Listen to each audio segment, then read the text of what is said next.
Good. Shati ziko sawa.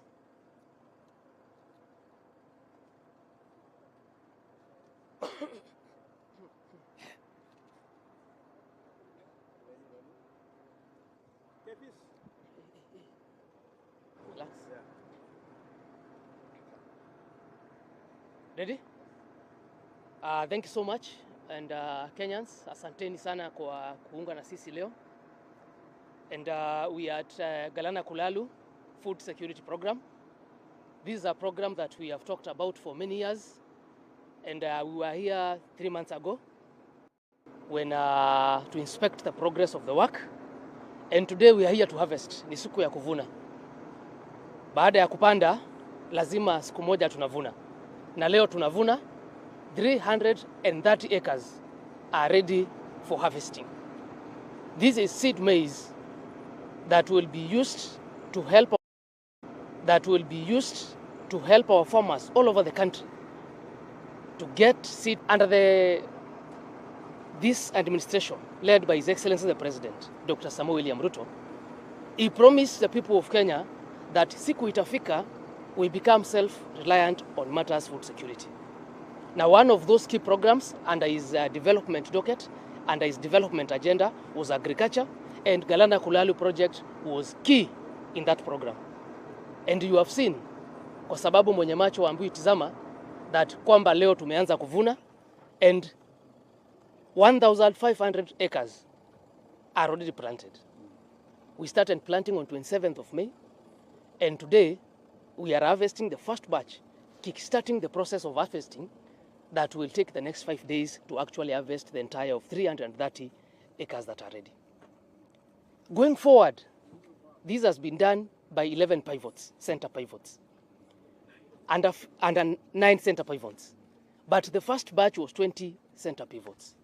The remaining 11, one of them has already been installed, and we are hopeful by end of the year, 20 pivots will be under active engagement and production will be ongoing. The total acreage we are hoping to have under production by the end of the year is 3,200 acres. As we speak today, what is on site is 1,500.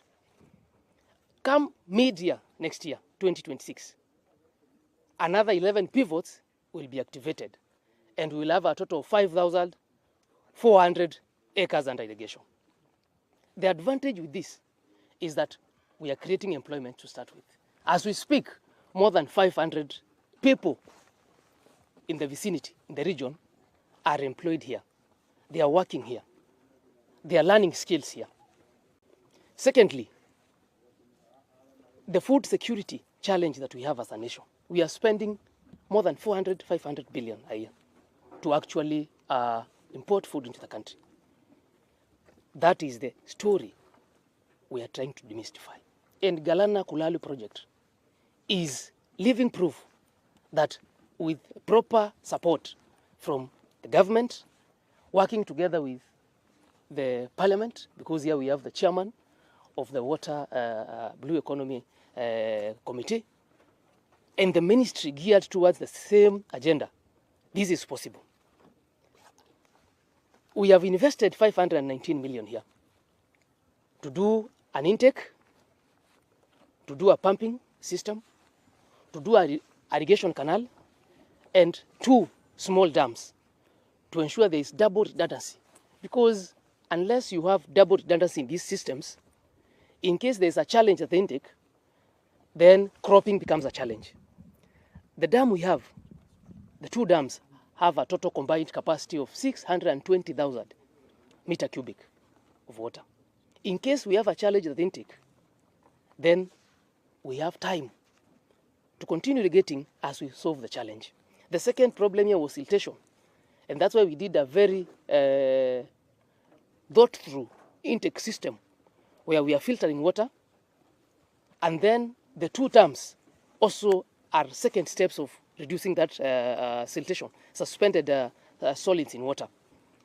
The long-term game is that with our proponent here, Selu, there is the capacity of doing around 6,300 acres with the amount of water that we have. But the long-term game for this region is actually doing that Galana Dam, where now we can irrigate more than 200,000 acres in the region. That Galana Dam is around 40 kilometers from here. The canal, because of terrain, will be around 68 kilometers. But if this is what is possible with an investment of 519 million to unlock the system that many and branded a ghost project, imagine what is possible with that vision of Galana Dam. Kwa Wakenya wenzetu, mwito wetu ni kwamba mradi wetu wa Galana Kulalu na ukulima hapa unaendelea. Na tumeanza kuvuna. Hivi karibuni hii mbegu ambayo tumechuna leo, ambayo itaendelea for the next 5 days, mtaipata kwa maduka yenu. Na hiyo ndio furaha, na hiyo ndio kazi ya serikali, to actually provide the required input for this to be possible. Sisi wote ambapo tunatazama leo, yale mawazo tulikuwa nayo kwamba haiwezekani, tuko hapa kunawaambia yanawezekana. Na tumefanya yote kwa sababu ya umoja wa sisi wote. Kila Mkenya amechangia. Taxpayers money has been put here. Na tunawaomba mtupe nafasi. Muipe serikali nafasi ifanye kazi yake. Na haya yote, the production, unajua mtu atakuuliza mbegu mnatoa kiasi gani? The average production for seed maize is between 28 to 30 bags per acre hapa. Hivyo ukipiga hesabu zako, for the 1,500 acres already under production here, utapata karibu 40-something,000 bags that will be produced here by the end of the year. So imagine if that is 1,500 acres, what can we do with 200,000 acres as a nation? The people who conceptualized this project had a vision ahead of us. It only took time to get the right team to come together to unlock it. It is a successful story of a public-private partnership katika haya maendeleo yetu. Na we invite everyone, even the doubting Thomases, to come and see for themselves. Kwa sababu Mswahili anasema mwenye macho haambiwi tizama. Na kizuri kinajiuza. Haya mashamba yetu, some are green, some are now turning brown. Meaning that the crop and the fruit of our hard labor and toil is now visible and it is tangible. Ukipanda kwa hii lori, utayaona yale mahindi. Shukuru sana, asante.